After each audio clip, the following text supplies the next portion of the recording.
ঢাকা শহরে আমরা প্রায়শই দেখি বিভিন্ন রাস্তায় জ্যামে অনেক মিনিটের পর মিনিট আমাদের দাঁড়ায় থাকা লাগে। আর এই সময় অনেকে কিন্তু এই দেখেন অনেকেই কিন্তু স্টার্টটা অন করে রেখেছে।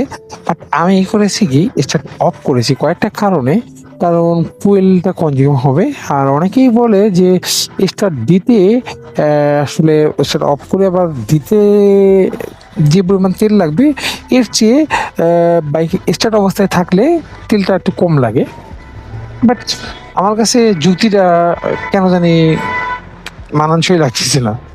যাই হোক, আমি ছোট ক্ষেত্রে করি কি বাইক স্টার্ট দিয়ে নিউট্রাল অবস্থায় রেখে দিই। আর যখন আমি একটু বুঝতে পারি যে না আমার বেশ কিছুক্ষণ থাকা লাগবে তখন আমি স্টার্ট অফ করে রাখি। এক্ষেত্রে ২ টা ব্যাপার থাকে যে ১ নাম্বার আমার ইঞ্জিনটা তো আল্টিমেটলি আমি ধরে নেন যে ফুয়েলের হিসাবটা করলাম।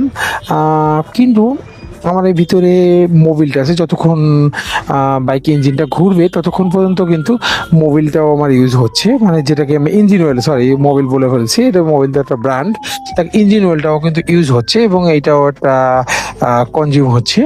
আর ২ নাম্বারের কথা হলো যে আমার ইঞ্জিনটা ঘুরছে মানে আমার ইঞ্জিনের একটু হলেও ক্ষয় হচ্ছে। মানে আমার ইঞ্জিনেরও অবক্ষয় হচ্ছে। যার কারণে কিন্তু তেলের চেয়ে আমার মনে হয় তেল যতটুকু খরচ হয় যদিও তাদের যুক্তি অনুসারে যদি মেনেও নেই, সেক্ষেত্রে কিন্তু আমার ইঞ্জিনটা অফ করলে বেশি মানে সাশ্রয়ী বলেন বা আমার ইঞ্জিনের লংজিভিটির ক্ষেত্রে অবশ্যই কাজ করবে। তাই মানে এটা আমার পার্সোনাল অপিনিয়ন বা আমি আমার যেসব জিনিস থেকে আমি কিছু ঘাটাঘাটি করে যতটুকু পেয়েছি। আর আপনারা যারা তারা ভালো জানেন এই সম্পর্কে তারা বলতে পারবেন হয়তোবা।